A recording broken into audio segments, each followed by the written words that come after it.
Assalamu alaikum everyone. You are watching Pakistan Stock Market Updates and today I am here with Mr. Asad Abdul Razak. He is Director of Venus Securities और आज हम इनसे पूछेंगे dollar rate के बारे में, stock market के बारे में और कुछ सेक्टर्स और कंपनीज के बारे में भी सवालात होंगे। अस्सलाम वालेकुम सर, कैसे हैं? वालेकुम सलाम जी, अल्हम्दुलिल्लाह। वालेकुम सलाम सर, सबसे पहला मेरा सवाल है कि आप सबसे पहले मार्केट के बारे में थोड़ा ओवरव्यू दें कि आज मार्केट पॉजिटिव थी, कल भी मार्केट पॉजिटिव थी, तो आपके क्या व्यूज है इसके बारे में?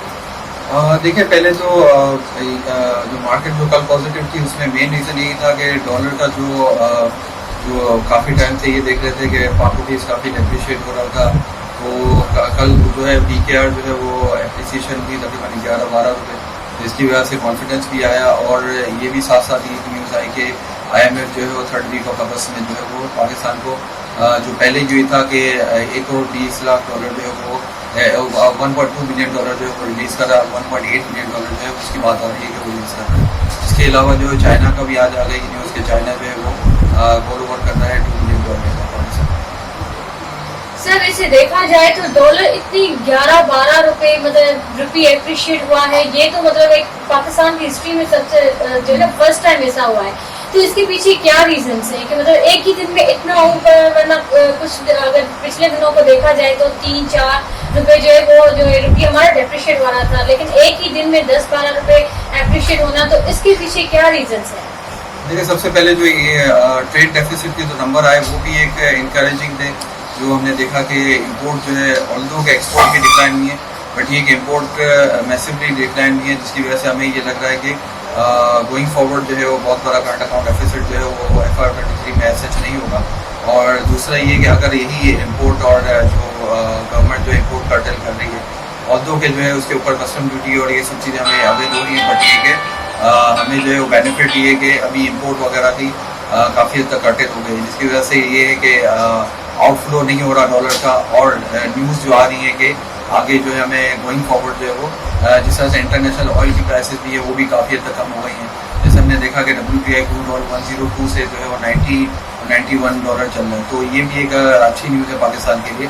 तो आउटफ्लो जो है वो मेन उठ रहा है और जिसकी वजह से डॉलर जो है वो काफ़ी हद तक इसका आया कि डिक्लाइन आया इसका और कॉन्फिडेंस आया है। और दूसरा एक IMF का जो है वो भी एक कॉन्फिडेंस है कि IMF भी जो है वो 3rd वीक ऑफ अगस्त में रिलीज कर रहा है। दूसरा ये कि जो इंटरनेशनल बॉन्ड थे वो भी जो है वो काफ़ी हद तक डिस्काउंट में ट्रेड हो रहे थे, अब वो डिस्काउंट में भी कमी आई है इसमें, तो ये फैक्टर। सर, मेरा नेक्स्ट क्वेश्चन है पावर सेक्टर के बारे में कि आज न्यूज में आया था कि पावर सेक्टर अगर कभी भी पाकिस्तान की इकोनॉमी सिंक हुई तो उसके पीछे पावर सेक्टर होगा, क्योंकि पावर सेक्टर का जो लॉस हुआ है वो ट्रिलियंस में है। उसके अलावा जो सर्कुलर डेट की पेमेंट होगी तो वो भी इस सेक्टर को ट्रिलियंस में होगी, तो आप इस सेक्टर के बारे में क्या कहेंगे? देखिए, पावर सेक्टर जो है वो पावर की जो रिक्वायरमेंट है पाकिस्तान को और जिस तरह से ग्रोथ हो रही है और जिस तरह से हमें रिक्वायरमेंट बढ़ रही है, तो ऑब्वियसली जो है वो पावर की रिक्वायरमेंट भी बढ़ रही है। अभी आज भी ये न्यूज़ आई है कि जो मोहम्मद डैम है उसके लिए भी जो है वो OPEC फंड जो है उसमें सऊदी अरब, कुवैत वगैरह ये सारे जो है फंडिंग कर रहे हैं, उसमें अराउंड जो है वो अच्छी अमाउंट इसमें आ रही है, जिसकी वजह से जो है एक ये होगा कि जो पावर की जो शॉर्टेज है वो काफ़ी हद तक कम हो जाएगी। और गोइंग फॉरवर्ड जो है ये सर्कुलर डेट का भी इशू जो है ये रिजॉल्व करेंगे, क्योंकि जो है मेन जो आपका जो ब्लॉकेज थी वो फंड की थी कि फंड की कमी थी। अब ये मुझे लग रहा है कि गोइंग फॉरवर्ड जो है जिस तरह से फंड रिलीज होंगे और इंटरनेशनल जो है कॉन्फिडेंस भी आ रहा है, तो ये सर्कुलर डेट का इशू भी इंशाल्लाह रिजॉल्व हो जाएगा। सर, पावर सेक्टर के बारे में आपके क्या व्यूज है? क्या उन कंपनीज में, इस सेक्टर में इन्वेस्टर्स को क्या इन्वेस्ट करना चाहिए? बिल्कुल, अभी जो मेन जो इशू था पावर सेक्टर पे वो अर्निंग का इशू नहीं था, कैश फ्लो का इशू था। तो कैश फ्लो अगर जो है वो गवर्नमेंट के पास अगर ह्यूज अमाउंट आ जाती है, जिसकी वजह से जो हमें देखने में आ रहा है कि गोइंग फॉरवर्ड नजर आ रहा है, तो गोइंग फॉरवर्ड इनकी जो अर्निंग है उसमें तो ऐसे कोई इशू नहीं है। कैश फ्लो में इशू था जो कि सर्कुलर डेट की वजह से था, तो कैश फ्लो का इशू रिजॉल्व हो जाता है। तो इनकी जो डिविडेंड है वो हमने देखा है कि पास में जो है इनके अच्छे रिटर्न दे रहे हैं, मार्केट से भी अच्छे रिटर्न दे रहे हैं। और जो अभी जो इनकी जो प्राइसेस हैं वो काफ़ी डिस्काउंट पे चल रही हैं, जो कि पावर सेक्टर है उनके, तो डिविडेंड यील्ड इनका अच्छा है। बस यही था इनका कि सर्कुलर डेट का इशू था जिसकी वजह से कैश फ्लो नहीं था, और डिविडेंड भी इंशाल्लाह ये अनाउंस कर सकते हैं। सर, तो आप कौन सी कंपनी सजेस्ट करेंगे एक न्यू इन्वेस्टर को, एग्जिस्टिंग इन्वेस्टर को? हाँ, डिविडेंड यील्ड वाली जो पहले भी मैंने बात की थी कि डिविडेंड यील्ड जितनी भी है कंपनी जो फर्टिलाइजर सेक्टर है, पावर सेक्टर है और इसके अलावा जो ऑयल सेक्टर है उसमें जो है वो डिविडेंड यील्ड स्टेबल अर्निंग भी है और डिविडेंड यील्ड भी है। तो अब कंपैरेटिवली अगर हम देखें टी बिल और जो PIBs के जो ऑप्शन है वो भी इनमें भी थोड़ा सा डिस्काउंट कम हुआ है रेट जो है इंटरेस्ट रेट का जो देखने में है। तो अगर हम देखें तो अगर कंपैरेटिवली वहाँ इन्वेस्ट करें तो ये प्राइसेस भी कम है फर्टिलाइजर सेक्टर में, इसके अलावा जो है वो डिविडेंड यील्ड भी अच्छा है तो उसमें कर सकते हैं। पावर सेक्टर हो गया, ऑयल सेक्टर हो गया। सर सीमेंट सेक्टर की आज न्यूज आई थी कि from March two July cement की जो प्राइसेस है वो इंक्रीज हो गई हैं। उसके अलावा सीमेंट में अभी वॉल्यूम भी देखा जा रहा है, तो आपका इसके बारे में क्या व्यूज है कि सीमेंट सेक्टर अब कैसे परफॉर्म करेगा? क्योंकि देखा जाए समर सीजन पूरा गुजर गया लेकिन इसमें कोई अच्छी परफॉर्मेंस देखी नहीं है।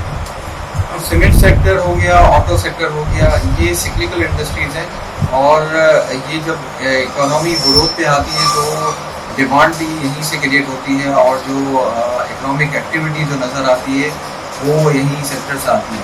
अभी जो रिसेंटली जो जिस तरह से डाउन ट्रेंड है और एक जो है वो रुकाव की जो कैफियत है उसमें जो है ये सीमेंट सेक्टर ऐसे जितना परफॉर्म नहीं कर सकते। वजह यही है कि एक तो मानसून सीजन है और दूसरा ये कि जो सीमेंट सेक्टर है वो लेवरेज भी है, तो हाईली लेवरेज में इतने ज़्यादा जो है वो एक तो इसमें इन्वेस्ट करना, इसमें अर्निंग वगैरह का भी इम्पैक्ट आ सकता है क्योंकि इंटरेस्ट रेट काफ़ी आपका ऊपर है, डिस्काउंट रेट काफ़ी ऊपर है, जिसकी वजह से ये है कि सीमेंट सेक्टर में अवॉइड करें तो अच्छा है। इस तरह से ऑटो सेक्टर में भी देख लें, ऑटो सेक्टर में भी जो रिसेंटली अभी जो HCAR की जो ब्रीफिंग हुई है उसमें यही कहा है कि सेल्स भी डिक्लाइन होंगी क्योंकि 40 to 45% जो है वो ऑटो फाइनेंसिंग पे जो है कार सेल्स होती थी, तो इनकी जो है वो कार सेल्स भी डिक्लाइन होंगी। तो अवॉइड करना चाहिए सिक्लिकल इंडस्ट्री पे जब तक कि जो है इकोनॉमिक ग्रोथ जो है वो एज सर्टेन ना हो। सर चाइना और अमेरिका के बीच में जो मसले मसाइल चल रहे हैं और पूरी दुनिया में इतनी रिसेशन है, उसके अलावा जो इंटरनेशनल मार्केट देखा जाए तो वो फ्रेश नहीं है, लेकिन पाकिस्तान की बात अलग है। तो इस वक्त जो वहाँ के इकोनॉमिक जो एडवाइजर होते हैं या इन्वेस्टमेंट के जो एडवाइजर होते हैं, कंसल्टेंट होते हैं, वो एडवाइस करें कि आप इस वक्त इन्वेस्टमेंट ना करें, लेकिन हमारे पाकिस्तान में जो है वो अभी कह रहे हैं कि आप बाइंग करें। तो इसके पीछे मतलब आप क्या रीजन देखते हैं कि पाकिस्तान में ऐसी क्या पॉजिटिविटी है? सबसे पहले तो ये कि पाकिस्तान जो है वो पहले ही काफ़ी हद तक जो है इम्पैक्ट हो गया था इसका, एक तो यूक्रेन वार और रशिया और यूक्रेन वार का हो गया था। इसके अलावा जो है लोकल में हम देखें तो पॉलिटिकल इनस्टेबिलिटी की वजह से भी काफ़ी हद तक जो है मार्केट डिस्काउंट हो गई थी। तीसरा ये कि इंटरेस्ट रेट भी काफ़ी बढ़ा हुआ है, डॉलर का रेट भी जो है वो काफ़ी हद तक जो है अगर आप परसों देखें तो वो काफ़ी हद तक पीक पे चला गया था।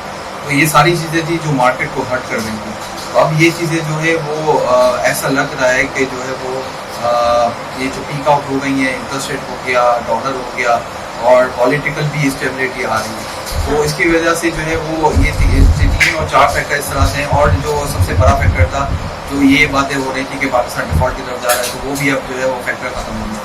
तो ये सारी चीज़ें जो है वो पाकिस्तान की फेवर में आ रही हैं और इंटरनेशनल ऑयल प्राइसेस भी काफ़ी हद तक नीचे आ रहा है, जो हम इम्पोर्टिंग कंट्री हैं। तो ये सारी चीज़ें पाकिस्तान की फेवर में है as compared to other countries. Sir मेरा नेक्स्ट क्वेश्चन है मार्केट के बारे में कि जैसे अभी कहा जा रहा है कि मार्केट बढ़ रही है, मार्केट कुछ और भी बढ़ेगी, जैसे कल भी मार्केट बढ़ी थी, बट आई डोंट थिंक कि ये बढ़ रही है, ये रिकवर हो रही है। So there is difference between बढ़ रही है एंड रिकवर हो रही है। तो आपका इस बारे में क्या व्यूज है? सबसे पहले ये कि जब जो मार्केट अगर बुलिश भी होती है तो उसके बाद जो है वो डिक्लाइन फेज आता है। अगर डिक्लाइन फेज जो है एक करेक्शन होता है, करेक्शन मोड से फिर वो बेरिश पे चले जाती है। तो अब ये रिकवर का भी यही है कि अब ये जब रिकवर हो रही है तो अब सही कह रही हैं आप बिल्कुल कि रिकवर हो रही है, बट ये कि अब रिकवरी फेज के बाद ही वो बुलिश मोड पे आती है। रिकवरी फेज के बाद अगर फिर से वो डिक्लाइन में आता है या बेरिश में आता है तो वो एक देखने में आएगा। अभी स्टेबिलिटी की तरफ आती है, फिर हम देखेंगे कि ये रिकवरी से बुलिश मोड पे आती है कि क्या। Thank you sir, thank you so much, thank you for your valuable time. Thank you.